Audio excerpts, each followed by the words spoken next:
உணவு பிரியர்கள் அனைவருக்கும் வணக்கம்.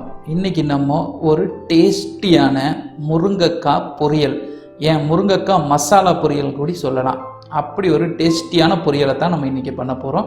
அதுக்கு இந்த முருங்கைக்காய் வந்து பார்த்திங்கன்னா நல்லா கழுவி எடுத்து வச்சுருக்கோம். அதே மாதிரி நம்ம இப்போ காமிக்கிறோம் பார்த்திங்களா, இந்த சைஸில் அந்த முருங்கைக்காயை கட் பண்ணிவிட்டு அந்த முருங்கைக்காயுடைய தோல் எல்லாத்தையுமே நம்ம உரிச்சுக்கலாங்க.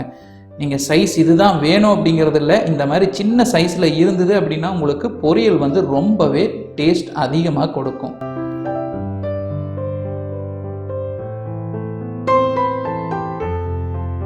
சூப்பராக எல்லாமே ரெடி ஆகிடுச்சு. சைஸ் பாருங்கள், இந்த சைஸ் தான் நம்ம எடுத்து வச்சுருக்கிறோம், அதான் வெட்டி வச்சுருக்கிறோம். இப்போ இது எல்லாத்தையுமே ஆல்ரெடி க்ளீன் பண்ணி வச்சுருக்கிறோம். அதனால் இதெல்லாம் ஒன்று சேர்த்தி இப்போ நம்ம சமைக்க போகிறோம். நம்ம இங்கே சமைக்கிறதுக்காக ஒரு மண் சட்டி எடுத்து வச்சுருக்கோங்க. ஏன்னா மண் சட்டியில் பண்ணால் தான் பொரியல் அருமையாக இருக்கும் அப்படிங்கிறதுக்காக மண் சட்டி எடுத்து வச்சுருக்கோம். அதில் வந்து நம்ம குக் பண்ணுறதுக்காக குக்கிங் ஆயில் கொஞ்சம் சேர்த்திருக்கோம். இதோட அளவுகள் எல்லாம் வந்து பார்த்தோம் அப்படின்னா நான் டிஸ்கிரிப்ஷனில் கொடுக்குறேன் உங்களுடைய கன்வீனியன்ஸ்க்காக. இது கூட கொஞ்சம் கடுகு சேர்த்திக்கிறோங்க. கூடவே கொஞ்சமாக நம்ம ஜீரகமும் சேர்த்திக்கிறோம். இந்த கடுகு வந்து பொரிஞ்சு வந்ததுக்கு அப்புறம் நம்ம வந்து இடிச்சு வச்சிருக்கக்கூடிய கார்லிக் பூண்டை சேர்த்திட்டு அது கூடவே வந்து ஒரு கொஞ்சம் கருவேப்பிலை வந்து நம்ம சேர்த்துறோங்க. டேஸ்ட்டை வந்து நமக்கு அதிகப்படுத்தி கொடுக்கறதுக்காக. இது கூடவே வந்து பார்த்தீங்க அப்படின்னா பெருங்காயத்தை சேர்த்திட்டு வதக்கி விட போகிறோங்க.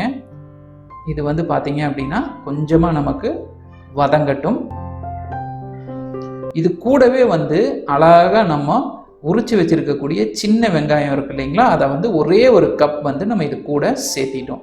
சேர்த்திட்டு இந்த சின்ன வெங்காயத்தையும் நம்ம இப்போ வதக்க ஆரம்பிச்சிடலாம்.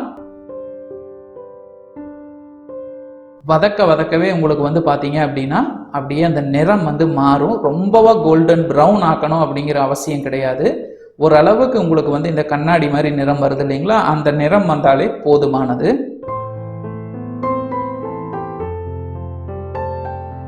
இதோ பாருங்க, நம்ம சொன்ன மாதிரி அந்த நிறம் வந்து வந்துருச்சு.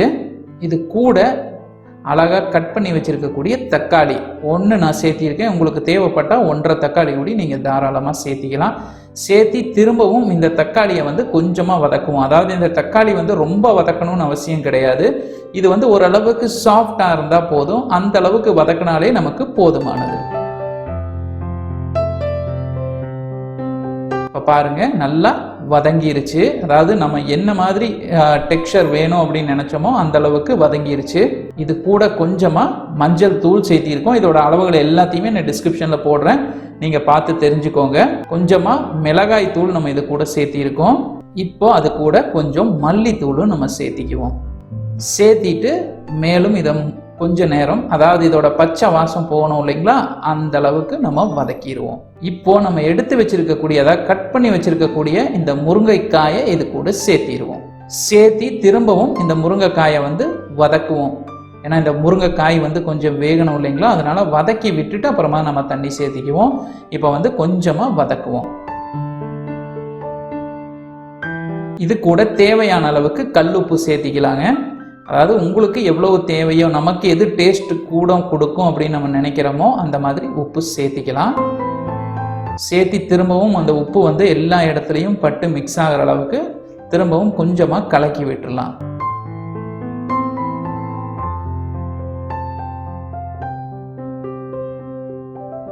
இது கூட இந்த முருங்கைக்காய் வந்து குக் ஆகிற அளவுக்கான தண்ணியை மட்டும் சேர்த்திடுவோம். நான் இங்கே வந்து ரொம்ப அதிகமாக தண்ணி சேர்த்துல, ஓரளவுக்கு தான் நம்ம இங்கே தண்ணி சேர்த்திருக்கோம்.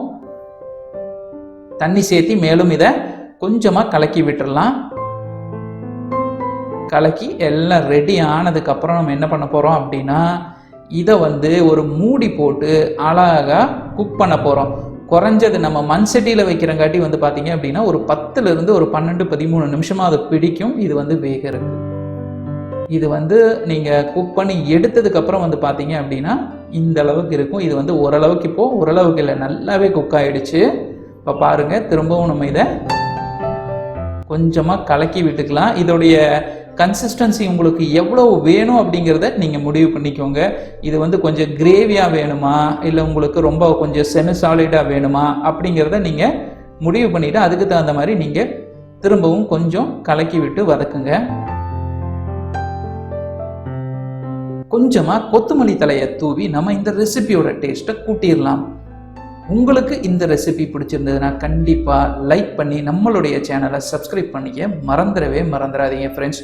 உங்களை சீக்கிரமே இன்னொரு வீடியோவில் நான் சந்திக்கிறேன். தேங்க்யூ ஸோ மச் இப்போ வரைக்கும் நம்ம வீடியோவை பார்த்ததுக்கு.